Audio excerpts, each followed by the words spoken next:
कि कृष्ण भगवान भक्ति भाव के भिखारी हैं।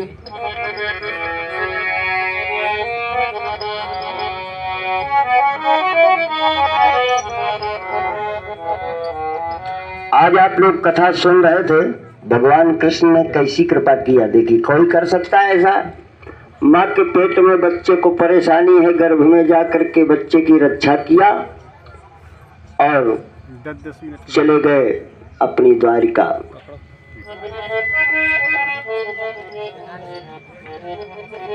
दिख रहा है ना? समय आने पर वो बालक जन्म लेता है और जब उस बालक का जन्म हुआ तो चारों तरफ देख रहा है, चारों तरफ देख रहा है कि जिनका मैंने माँ के गर्भ में दर्शन किया था वो कहाँ चले गए। और चारों तरफ जब घूम घूम करके देखा, परितः इच्छति सा परीक्षित, जो चारों तरफ देख रहा है, चारों तरफ उसकी तलाश कर रहा है, उसका नाम परीक्षित। यहाँ बालक जब जन्म लेता है तो सबसे पहले उस परम पिता परमात्मा को ही ढूंढता है। अब ढूंढे कैसे? लेकिन वो चिल्लाता है, यही कहता है, कहाँ कहाँ कहाँ, अर्थात तुम कहाँ हम कहाँ, तुम कहाँ हो, हमको कहाँ भेज दिया। भगवान सोचते हैं कि अब इसको परेशानी है, तो भगवान ने कृपा किया कि अपने क्षीर सागर से, क्योंकि भगवान का निवास है क्षीर सागर, तो क्षीर सागर से कनेक्शन फिट कर दिया। माँ के आंचल में दूध प्रकट कर दिया। बच्चे को जब रोया वो, तो माता जी ने अपने सीने से लगाया, बच्चा दूध पीने लगा। अब दूध में आसक्ति हो गई उसकी, दूध के भरोसे रहने लगा, और जब भी दूध नहीं मिलता, दूध की इच्छा होती तो फिर रोता है, तो फिर माँ उसको दूध पिलाना शुरू करती है।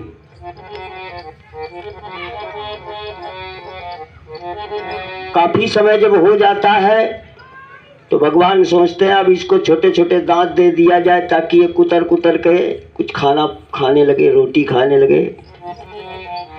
दांत निकल आए, रोटी खाने लगा, दूध बंद हो गया, कनेक्शन वहां से खत्म।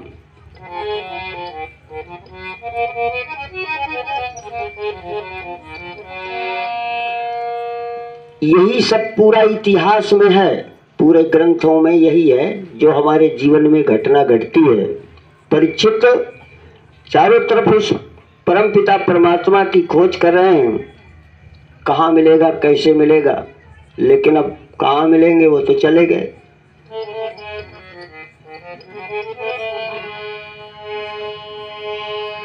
काफी समय बीता, भगवान श्री कृष्ण अपने पूरे वंश के लोगों को ठिकाने लगाया। कैसे ठिकाने लगाया? ठिकाने इसलिए लगाया क्योंकि गंधारी का श्राप था कि हमारे वंश के पहले तुम्हारा वंश समाप्त होगा। भगवान ने सोचा समय आ गया, और सभी यदुवंशियों को घमंड भी हो गया था, क्योंकि भगवान कृष्ण के द्वारा ऐसा विश्व में झंडा फहराया गया कि यदुवंशियों ने सोच लिया कि अब हमसे लड़ने वाला तो कोई है नहीं, अब हमारा कोई कुछ बिगाड़ नहीं सकता, अब चाहे जिसको जो कुछ हम कहें, चाहे जिसका जो कुछ करें। घमंड हो गया। भगवान ने सोचा इनका घमंड कैसे चूर किया जाए। एक बार संतों की मंडली आई, बगीचे में ठहर गई संतों की मंडली। अब यदुवंशी बालक वहां पर पहुंच गए, आपस में बात कर रहे हैं कि चलो यार ये बाबन के जरा परीक्षा लीन जाए, ये बाबा नकली है कि असली है, कैसे परीक्षा ली जाए। तो जामवती का पुत्र था जिसका नाम था सांब। भगवान कृष्ण की एक पत्नी का नाम था जामवती। जामवती का पुत्र था उसका नाम था सांब। उसको साड़ी पहना दिया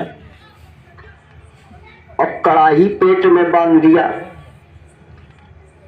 जा करके पहुंचे सभी संत महात्माओं के सामने और बोले, महाराज जी ये हमारी भाभी हैं, आप विचार करके बताओ जरा, ध्यान करके, हमारी भाभी के बेटा होगा कि बेटी। अब महात्मा जी नाक सिकुआड़े, ध्यान लगावे, पर कुछ बात समझ में ना आवे। दुर्वासा ऋषि दूर बैठे थे। दुर्वासा ऋषि जान गए, बोले इधर आओ। पहुंचे, क्या बात है? बोले महाराज हम पूछ रहे हैं कि हमारी भाभी के बेटा होगा कि बेटी, तो बता ही नहीं पा रहे हैं। हमें लगता है कि सब ये बाबा सब जो है तो खड़िया पलटन बाबा हैं, असली बाबा नहीं। असली बाबा होते तो बता देते कि हमारी भाभी के पेट में लड़का है कि लड़की। दुर्वासा ऋषि को क्रोध आ गया। बोले बताओ कि क्या होगा तुम्हारी भाभी के? बोले हाँ बताओ। बोले जाओ, तुम्हारी भाभी के न बेटा होगा न बेटी, इसके ऐसा मूसल पैदा होगा कि जिससे तुम्हारे वंश का विनाश हो जाएगा।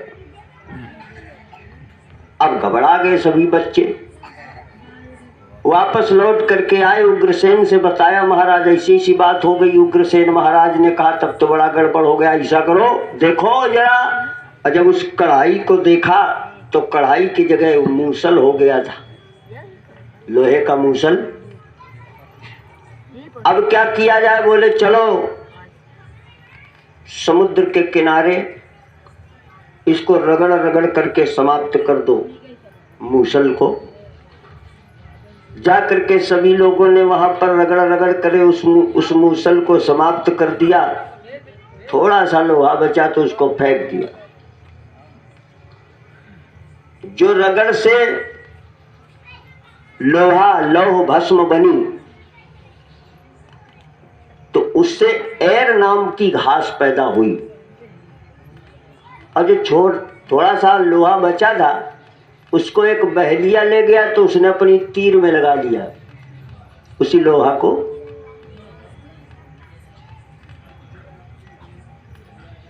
कुछ समय बाद यदुवंशी वहीं समुद्र में स्नान करते समय, मदिरा पान करके जल विहार करते समय आपस में लड़ाई झगड़ा शुरू हो गया। ऐसा होता है, आपस में बड़े प्रेमी हैं, व्यवहारी हैं, साथी हैं, पर कहो कभी ऐसा होए कि पी ले तो पी के कहो आपस में झगड़ा हुई जाए।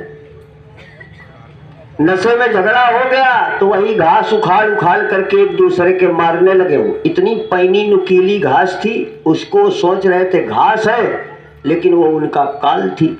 और उसी घास से एक दूसरे को मार मार करके सभी यदुवंशी खत्म हो गए। एक दूसरे को मार डाला, मर गए। भगवान ने सोचा कि हम भी अपना काम समाप्त करें। भगवान कृष्ण अर्जुन को लेकर के एक वृक्ष के नीचे लेट गए।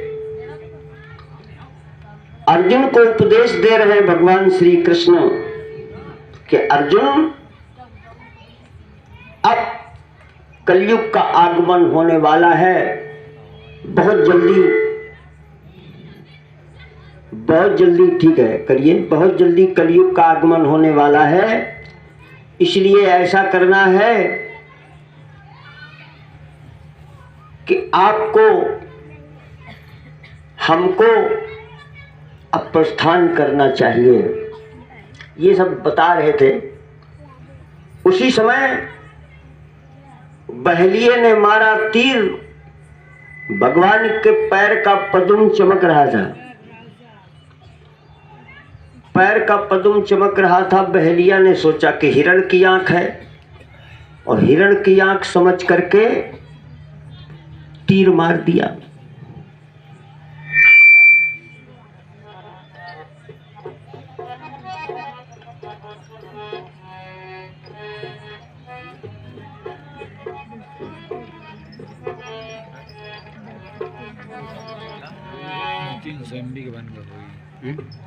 अब चलाइए धीरे धीरे, काल तक सेट हो जाए, कहे परेशान।